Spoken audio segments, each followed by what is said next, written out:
அனைவருக்கும் என் நமஸ்காரங்கள். 15வது அத்தியாயத்துல பரத வம்சத்துல பிறந்த ராஜாக்களை பத்தி பார்த்தோம். இந்த 16வது அத்தியாயத்துல மேருவனுடைய நிலைமைய பத்தி சொல்றார். என்ன சொல்றாருன்னு பார்க்கலாம். ஓம் நமோ பகவதே வாசுதேவாய.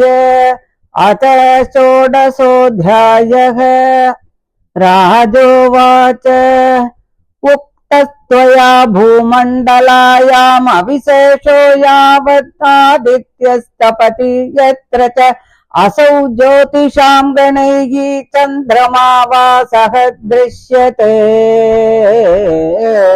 तत्रापि प्रियव्रत रथचरण परिकातैः शब्दभिः शब्दसिन्धव उपक्लृप्ता यत एतस्याः शब्दत्वीप विशेष विकल्पः त्वया भगवन् खलु सूचित एतद्येव अखिलमहं मानतो लक्षणतश्च सर्वं विजिज्ञासामि। भगवतो गुणमये स्थूलरूप आवेशितं मनो हि अगुणेऽपि सूक्ष्मतम आत्मज्योतिषी परे ब्रह्मणि भगवती वासुदेवाख्ये क्षमम् आवेशितुं तदुहैतद्गुरो अर्हसि अनुवर्णयितुम् इति। ऋषिरुवाच न वै महाराज भगवतो माया गुणविभूतेः काष्ठां मनसा वचसा वादिगन्तुम् अलम् विबुधायुषापि पुरुषः तस्मात् प्राधान्येनैव भूगोलकविशेषं नामरूपमानलक्षणतो व्याख्यास्यामः। यो वा अयं द्वीपः कुवलय कमलकोश अभ्यन्तरकोशो नियुतयोजन विशालः समवर्तुलो यथा पुष्करपत्रम् यस्मिन् नववर्षाणि नवयोजन सहस्रायामानि अष्टभिः मर्यादा गिरिभिः सुविभक्तानि भवन्ति। येषां मध्ये इलावृतं नाम अभ्यन्तरवर्षं यस्य नाभ्याम् अवस्थितः सर्वतः सौवर्णः कुलगिरिराजः मेरुः द्वीपायाम समुन्नाहः कर्णिकाभूतः कुवलय कमलस्य मूर्धनि 32,000 योजन विततो मूले 16,000 तावतान्तर्भूम्यां प्रविष्टः।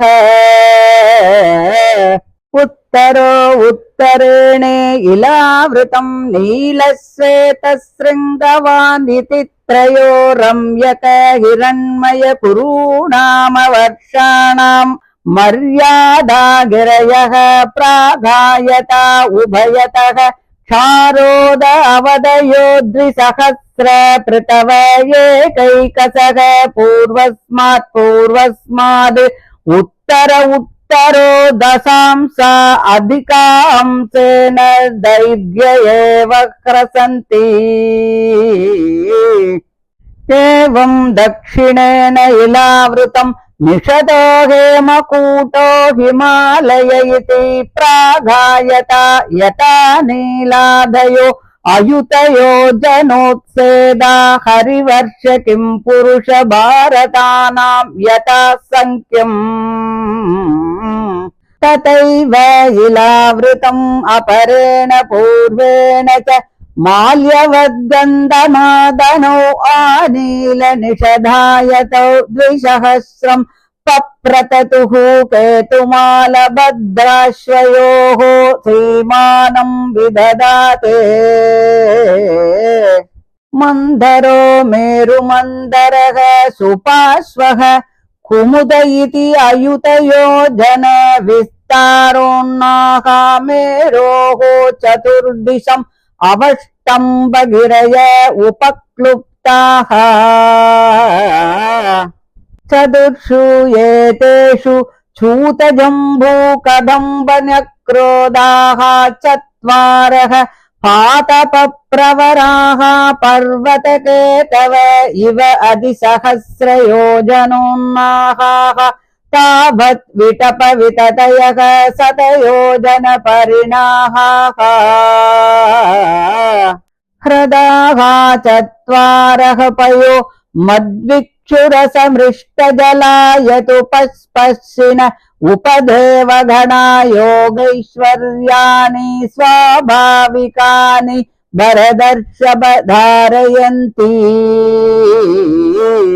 देव उद्यानानि च भवन्ति चत्वारि नन्दनं चैत्ररथं वैब्राजकं सर्वतो भद्रमिति येषु अमरपरिवृडाः सहसुरललना ललामयूतपतय उपदेवगणैः उपगीयमान महिमानः किल विहरन्ति मन्धरोत्सङ्ग एकादश सदयोजनोत्तुङ्गदेवसूतशिरसो गिरिशिखरस्थूलानि फलानि अमृतकल्पानि पतन्ति तेषां विशीर्यमाणानाम् अतिमधुरसुरभिसुगन्धि बहुलारुणरसोदेन अरुणोदानाम् नदीमन्दरगिरिशिखरात् निपतन्ति पूर्वेण इलावृतम् उपप्लावयति यद् भवान्या अनुचरीणाम् पुण्यजनवधूनाम् अवयवस्पश्च सुगन्धवातः दशयोजनम् समन्ताद् अनुवासयति एवं जम्बूफलानाम् अत्युच्च निपात विशीर्णानाम् अनस्तिप्रायाणाम् इबकाय निभानाम् रसेन जम्बूनाम नदी मेरुमन्दर शिखराद् अयुतयोजनाद् अवनितले निपतन्ति दक्षिणेन आत्मानम् यावद्दिलावृतम् उपस्यन्धयति तावद् उभयोरपि रोदसोर्या मृत्तिका तत्र सेन अनुविद्यमान वाय्वर्क संयोग विपाकेन सदा अमरलोकाभरणम् जाम्बूनदम् नाम सुवर्णम् भवति यदुह वाव विबुधादयः सह युवतिभिः मुकुट कटक करिशूद्राति आभरण रूपेण खलु धारयन्ति यस्तु महाकदम्बः सुपार्श्वनिरूढः यास्तस्य कोटरेभ्यो विनिःसृताः पञ्चायाम परिणाः पञ्चमधुधाराः सुपार्श्वशिखरात् पतन्त्यक अपरेण आत्मानम् इलावृतम् अनुमोदयन्ति या हि उपयुञ्जानानाम् मुखनिर्वासितो वायुः समन्तात् शतयोजनम् अनुवासयति एवं कुमुदनिरूढो यः शतवल्सो नाम वटः तस्य स्कन्धेभ्यो नीचीनाः पयोदधि मधुघृतगुडान्न आदि अम्बरशय्यासन आभरणादयः सर्व एव कामदुगानदाः कुमुदाग्रात् पतन्तः तम् उत्तरेण इलावृतम् उपयोजयन्ति यान् उपजुषाणानाम् न कदाचिद् अपि प्रजानाम् बलीपलित क्लमस्वेद दौर्गन्त्य जरामय मृत्युशीतोष्ण वैवर्ण्य उपसर्गादयः तापविशेषा भवन्ति यावज्जीवम् सुखम् निरतिशयम् एव குரங்க குரர குசும்ப வைக்கங்க திரிகூட சிசிர பதங்க ருச்சக நிஷத ஸ்ரீனிவாச கபில சங்க வைதூர்ய ஜாருதி ஹம்ச ருஷப நாக காலாஞ்சர நாரதாதயோ விம்சதி கிரயோ மேரோஹோ கர்ணிகாயா இவ கேசர பூதா மூல தேசே பரித உபக்லுப்தாஹ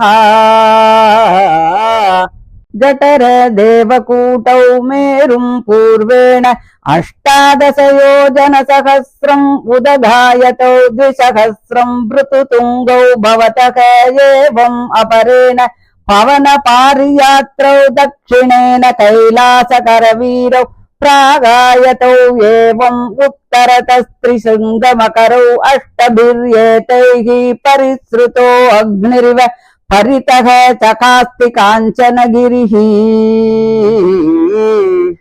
मेरोर्मूर्धनि भगवत आत्मयोनेः मध्यत उपक्लृप्ताम् पुरीम् अयुतयोजन साहस्रीं समचतुरस्रां सातकौम्बीं वदन्ति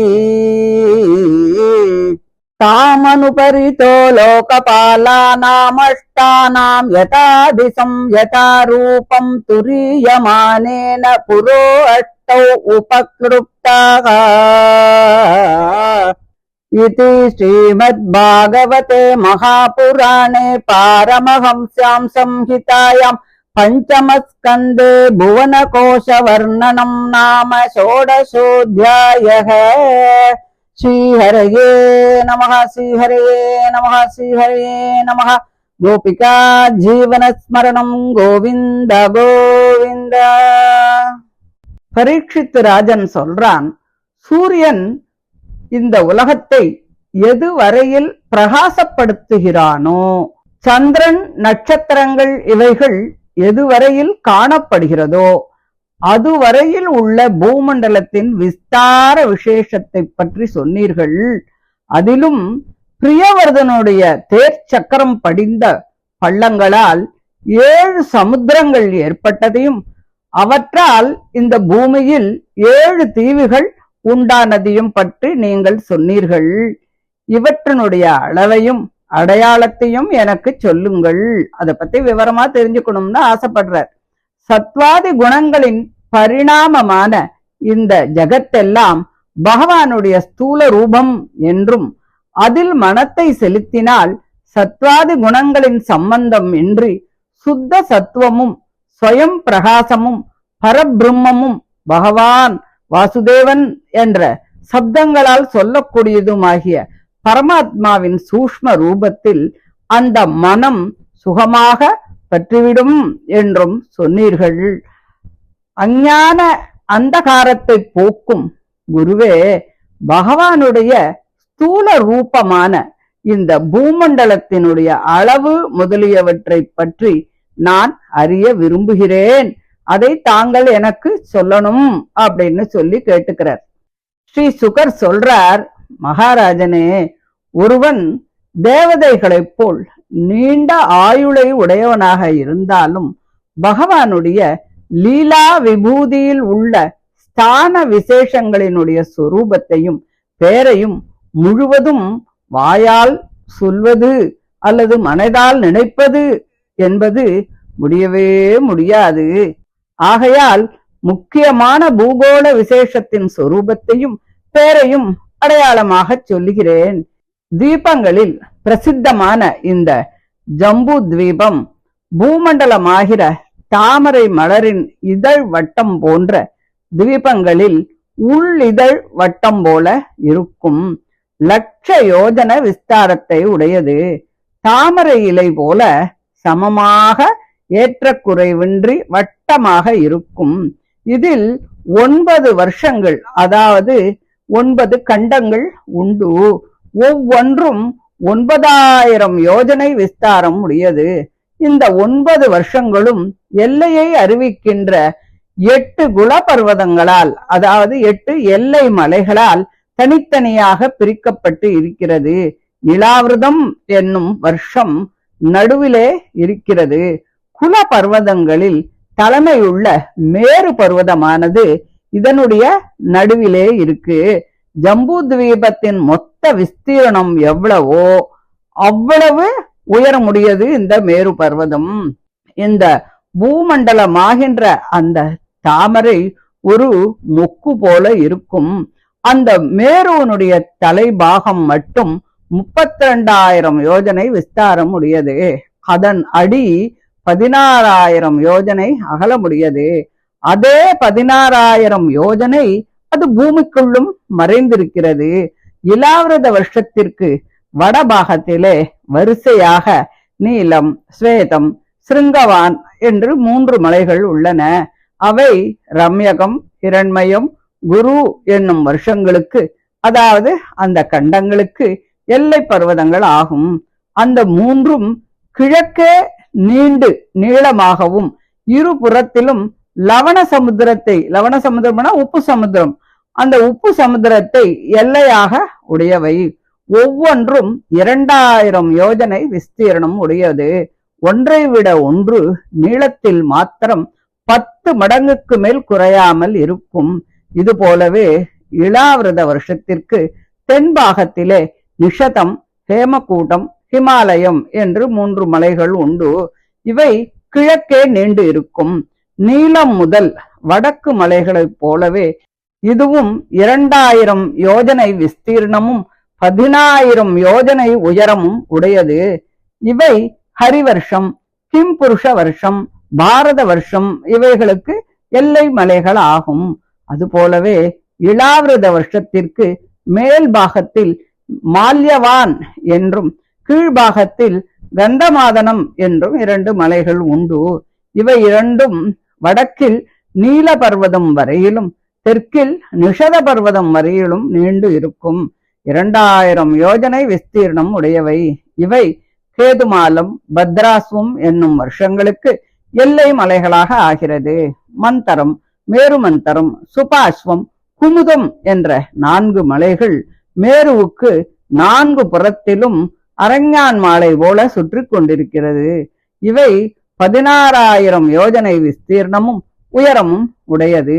அதில் மந்தர பர்வதத்தில் மேலான மாமரமும் மேரு மந்தர பர்வதத்திலே சிறப்பான நாவல் மரமும் சுபாஸ்வ பர்வதத்திலே ஸ்லாகியமான கடம்ப மரமும் குமுத பர்வதத்தில் சிரேஷ்டமான ஆலமரமும் அந்த மலைகளின் மேலே ஊன்றப்பட்ட கொடிகள் போல இருக்கிறது.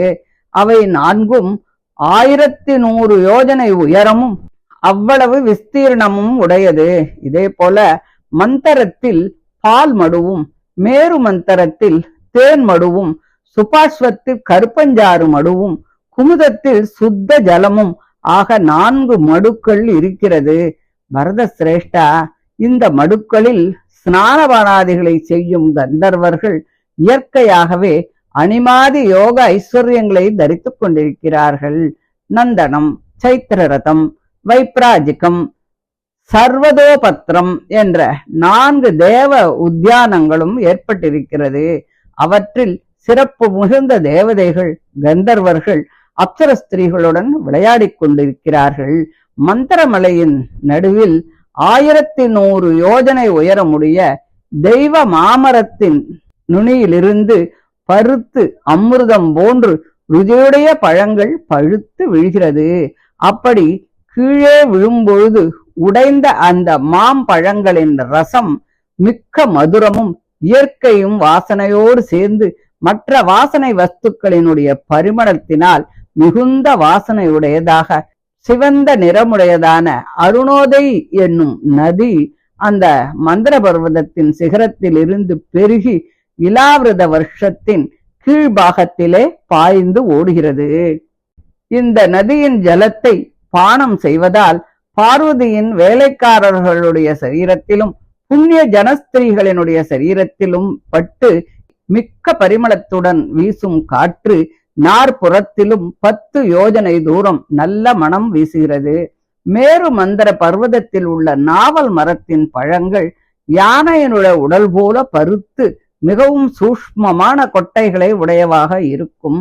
வெகு தூரத்திலிருந்து கீழே விழுவதால் உடைந்த அந்த நாவல் பழங்களின் ரசம் ஜாம்பூநதி என்று பெயர் பெற்று 16,000 யோஜனை உயரமுடைய அந்த மேரு மந்திரத்தின் சிகரத்தில் இருந்து பூமியிலே விழுந்து இலாவிரத வருஷத்தின் தென்பாகத்தில் பாய்கிறது. அந்த நதி எவ்வளவு தூரம் பாய்கிறதோ அவ்வளவும் 2 கரைகளிலும் உள்ள மண் எல்லாம் அந்த நதியின் ஜலம் பட்டு பட்டு நனைந்து காற்றும் வெயிலும் பட்டு ஒரு விதமான பரிணாமத்தை அடைந்து ஜாம்புநதம் என்ற சொர்ணமாகி தேவலோகத்தில் உள்ளவர்களுக்கு ஆபரணத்திற்கு உபயோகப்படுகிறது. தேவஜாதியில் சேர்ந்தவர்கள் அனைவரும் அவருடைய பெண்களுக்கு இந்த சொர்ணத்தை எடுத்து கிரீடம், கைவளை, அரஞ்ஞான் மாலை முதலிய ஆபரணங்கள் செய்து அணுகின்றார்களோ. இது போன்ற மண் எங்கேயானும் கிடைச்சா நாம கூட போய் கொஞ்சம் கொண்டு வரலாம்.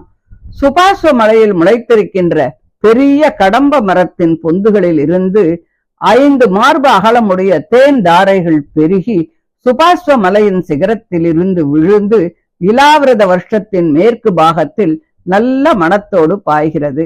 அந்த இடத்தில் வீசும் காற்று அந்த தேன் தாரைகளை வருகும் ஜனங்களினுடைய முக வாசனையினால மிகவும் பரிமளமுடையதாக ஆகி 4 புறத்திலும் 100 யோஜனை தூரம் வாசனை வீசுகிறது.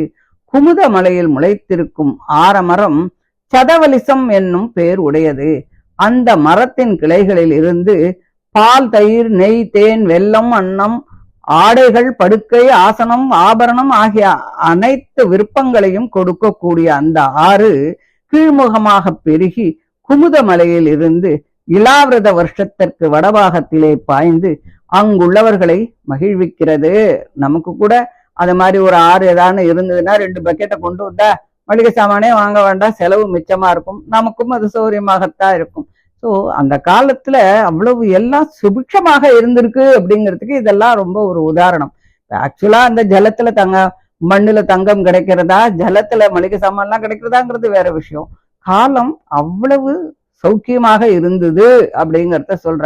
இப்ப பல இடங்கள்ல ஜலம் கிடைச்சா கூட உப்பு ஜலமா இருக்கு, குடிக்கிறதுக்கு சரியா வரல, குடிக்கிறதுக்குன்னு தண்ணி தனியா வாங்க வேண்டியிருக்கு. அந்த மாதிரியான நிலைமை உள்ள காலத்துல நம்ம இருக்கோம். ஒரு யுகமும் மாற மாற மாற மாற அதுல இருக்கக்கூடிய அந்த சௌக்கியங்கள் எல்லாம் குறைஞ்சுட்டே வருது அப்படிங்கிறது இதுல இருந்து நமக்கு நன்னா தெரியறது. இவற்றின் ஜலத்தை உபயோகப்படுத்தும் பிரஜைகளுக்கு சதை சுருக்கம், மயிர் நரைத்தல், இளைப்பு, வேர்வை, துர்நாற்றம், கழத்தனம், மரணம், வியாதி, குளிர், வெப்பம், நிறம் மாறி போறது, சுகம், துக்கம், ராகம், துவேஷம் ஆக எந்த வகையான உபதிரவங்களும் உண்டாவதே இல்லை. ஜீவித்திருக்கும் வரையில் மேலான சுகத்தையே அவர்கள் அனுபவிப்பார்கள். வயசானவாளுக்கு தான் எல்லாம் வரும்னு சொல்றோம். இப்பதான் எல்லாருக்கும் 30 வயசுலயே வந்துடுறது. ஸோ அதனால எல்லாருக்கும் காலை வலிக்கிறது, கையை வலிக்கிறது, கண்ணு தெரிய மாட்டேங்கிறது, பாதி வேலை செய்யறதுக்குள்ள இடுப்பை வலிக்கிறது, இப்படி எல்லாம் இருக்கு.